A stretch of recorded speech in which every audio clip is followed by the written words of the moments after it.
Olá, uma vez mais aqui estamos com o nosso programa Mediunidade Hoje, através da TV Mundo Maior.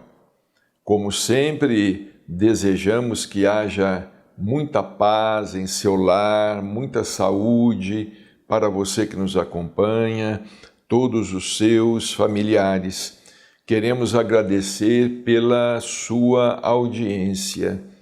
Tanta gente em Uberaba, nos encontramos com tanta gente que acompanha a TV Mundo Maior e particularmente o nosso programa.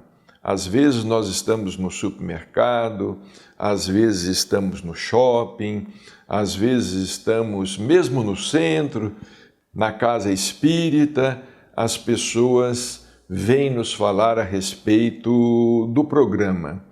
Pessoas que às vezes, muitas delas às vezes não vão nem ao centro, mas assistem à TV Mundo Maior, acompanham a programação.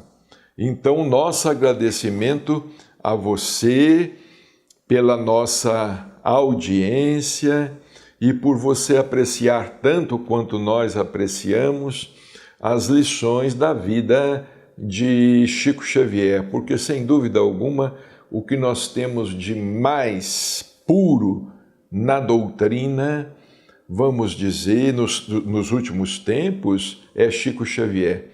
Nós costumamos dizer e repetimos sempre, Espiritismo é Jesus, Kardec e Chico Xavier.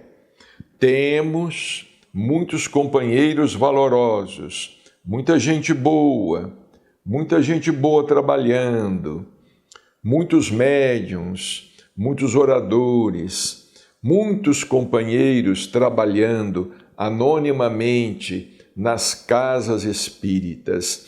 Mas do ponto de vista doutrinário, nós não devemos fugir de Jesus, Kardec e Chico Xavier. Às vezes as pessoas nos interpelam. Nesta semana mesmo, nós fomos interpelados por várias pessoas que assistem lives e nessas lives são feitas determinadas revelações complexas, revelações delicadas, às vezes até fora do que conhecemos em nossa doutrina. E às vezes essas pessoas falam até em nome de Chico Xavier. E existem pessoas que falam com propriedade, porque conviveram com Chico Xavier e falam com propriedade. Mas nós temos visto muita gente falando em nome de Chico Xavier, misturando os assuntos, fazendo uma confusão enorme e trazendo uma confusão enorme à cabeça das pessoas. Nesta semana mesmo, conforme dissemos, uma confreira médica, uma senhora muito inteligente, nos interpelou a respeito de uma live que está sendo exibida por aí num programa espiritualista, não num programa espírita, num programa espiritualista, porque ela tinha ficado numa confusão muito grande. Então, nós dissemos a ela que aqui nós adotamos por meta, e já está muito bom, adotamos por meta e por linha de conduta doutrinária, Jesus Cristo, Allan Kardec e Chico Xavier. Respeitamos os demais companheiros, os que trabalham, os que fazem revelações, ou são portadores de verdadeiras revelações ou supostas revelações. Nós não podemos ajuizar, nós não temos aqui autoridade para ajuizar.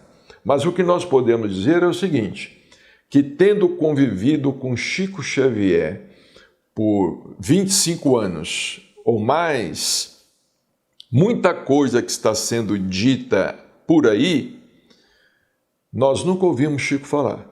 Durante mais de 25 anos de convivência com ele, e não apenas no centro, em sua casa também. Nunca ouvimos Chico falar ou fazer qualquer referência.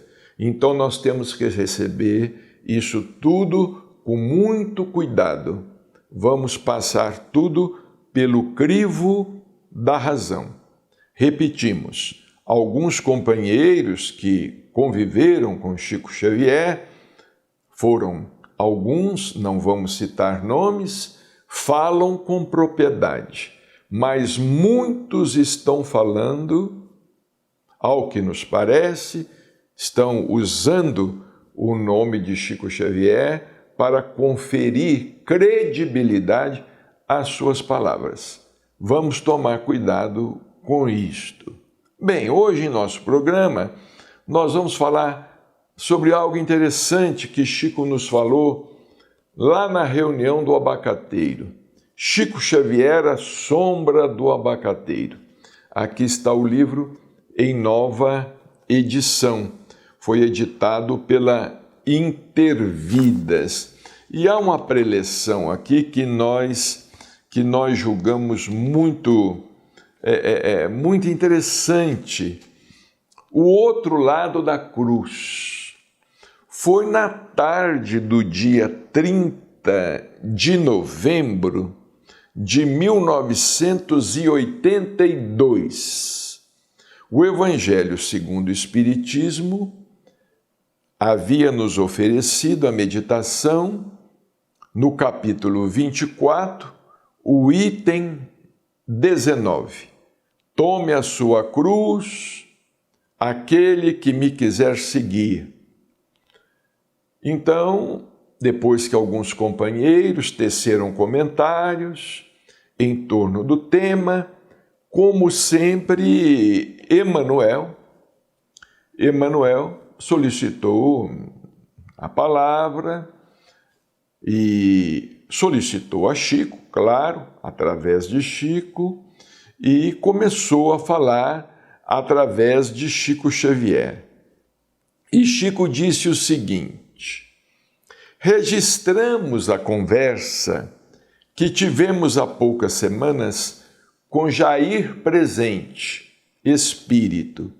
Este jovem sempre se comunicava através de Chico Xavier, lá de Campinas. Tem alguns livros publicados através da mediunidade Chico Xavier. Registramos a conversa que tivemos há poucas semanas com Jair Presente, espírito, cuja mensagem dizia que desde criança ficava impressionado com Jesus crucificado, sempre de frente, não conseguindo vê-lo de perfil. Então, esse espírito falando. Há pouco tempo, ele viu um quadro de um grande artista e teve a mesma sensação, só enxergando o Cristo de frente. Intrigado, perguntou a um benfeitor do além. Quer dizer, Jair Presente, espírito, perguntou a um benfeitor do mundo espiritual o que haveria do outro lado da cruz. Porque, de fato, nós só vemos Jesus crucificado sempre de frente, nunca de perfil, não é? Nunca de perfil, e muito menos do outro lado da cruz. O que haveria do outro lado da cruz? E a resposta veio em seguida. Jair, o Cristo disse: aquele que quiser me seguir, ser meu discípulo, negue a si mesmo, tome a sua cruz e venha. O outro lado da cruz, ele deixou para cada um de nós. Temos Jesus à nossa frente, crucificado, mas o outro lado é nosso. Vejamos que interessante. O outro lado da cruz. Nós nunca pensamos, não é? A respeito do outro lado da cruz. Esse benfeitor disse a Jair presente no mundo espiritual: o outro lado é nosso. Para maior compreensão do assunto, solicitamos então ao Chico uma cópia da mensagem de Jair presente, intitulada O Outro Lado, recebida por Chico no dia 30 de agosto.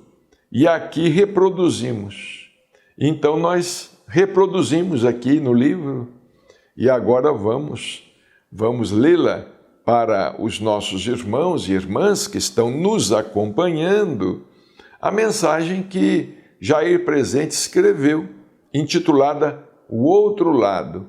Ele escreveu um poema. Na terra se via um quadro do suplício de Jesus. Perguntava o que haveria no outro lado da cruz. Lado avesso, o que seria? O esconderijo de alguém? Alguma espada a esperar o mestre do eterno bem?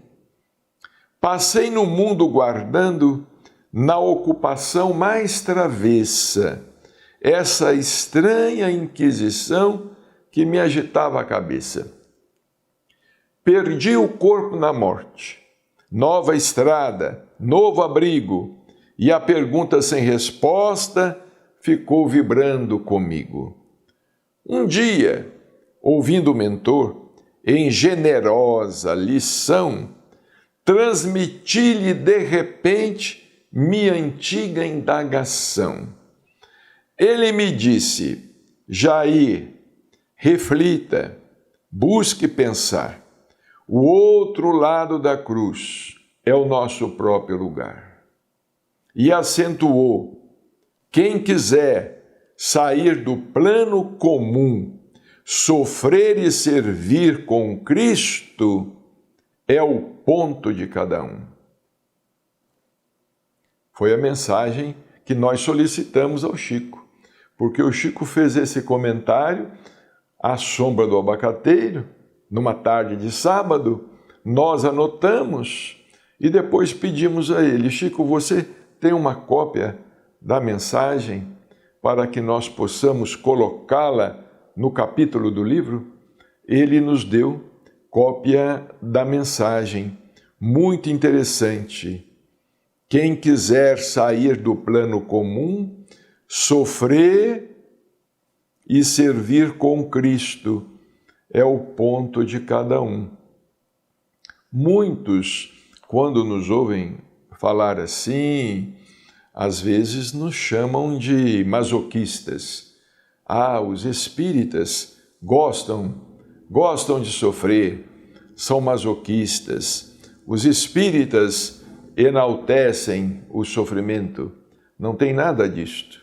Nós não enaltecemos o sofrimento e não gostamos de sofrer. Ninguém gosta de sofrer. Cremos que em sã consciência ninguém gosta de sofrer. Se você gosta de sofrer, eu, pelo menos, não gosto. Mas nós sabemos que, na condição em que nos encontramos, em nossa condição evolutiva precária, o sofrimento, ele é impositivo. O sofrimento é necessário, primeiro, em consequência do pretérito, em consequência do nosso próprio karma, e depois, em consequência do que nós pretendemos conquistar, do que pretendemos alcançar. E ninguém alcança algo de valor sem luta, sem dificuldade ou sem sofrimento. Não importa a terminologia. Então, nós, os espíritas, não gostamos de sofrer e até mesmo não queremos sofrer. Mas nós sabemos que, abraçando o ideal que abraçamos, abraçando a causa que abraçamos, precisamos de incomodar a nós mesmos, ou seja, desalojar o homem velho, fazer com que o homem velho saia de nós, porque não é fácil a disciplina.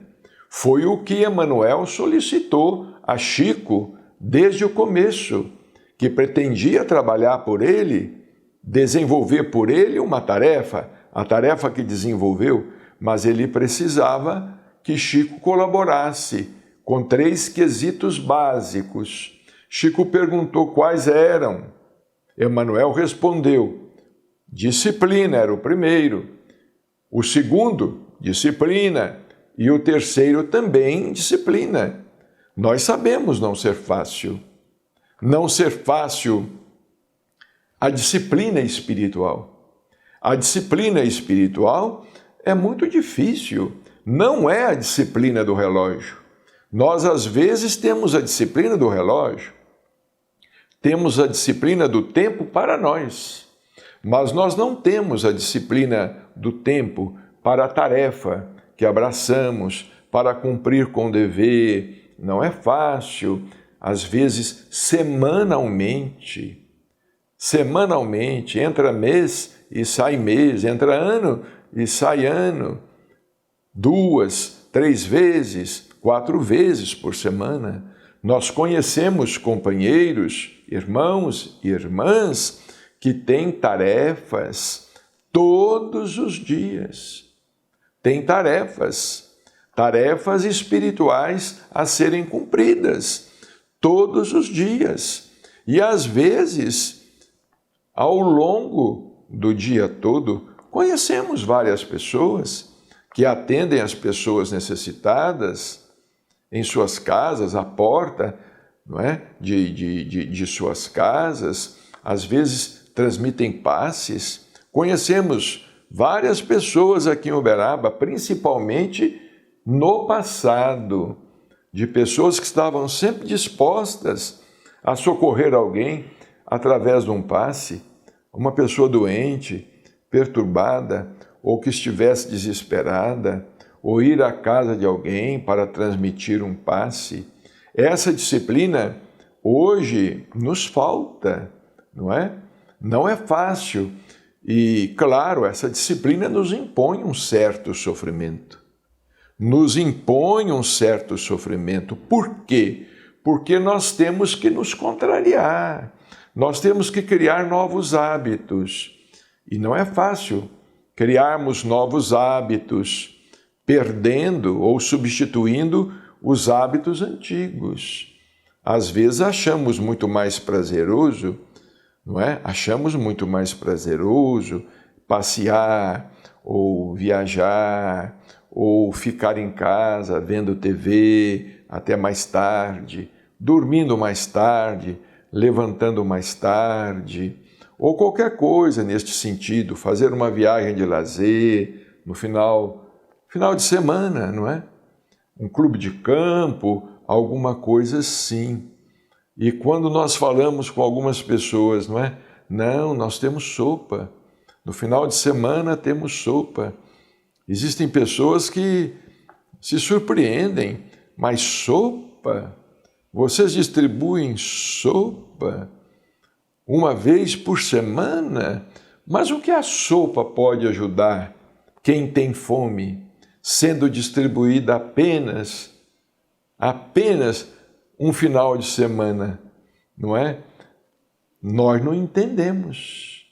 Nós não entendemos que a sopa não é só a sopa, não é só aquele caldo que nós às vezes colocamos lá na vasilha ou no prato e entregamos. Nós não entendemos. Nós não entendemos que existe muito mais, existe o contato pessoal, pelo menos uma vez por semana, com esses nossos irmãos carentes, moradores de rua, não é? Agora, claro, existem instituições espíritas que fazem este trabalho não apenas uma vez por semana. Lá na Comunhão Espírita Cristã, antiga casa de trabalho de Chico Xavier, a sopa era todos os dias. Todos os dias.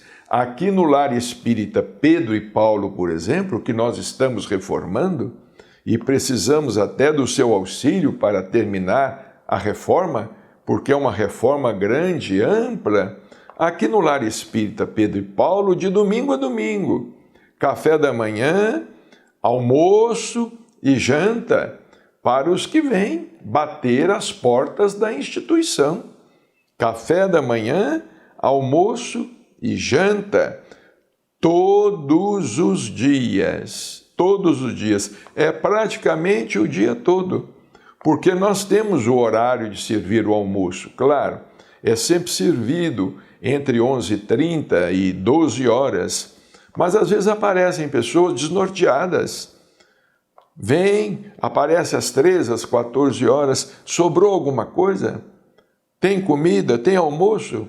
É claro, não está no horário, mas temos, não podemos negar. Nós não temos o direito de falar, não está no horário. A necessidade não escolhe horário, não é? E às vezes a pessoa, para vir à instituição, ela vem também com dificuldade, às vezes sai de longe, vem de um bairro distante, ou às vezes está até alcoolizada.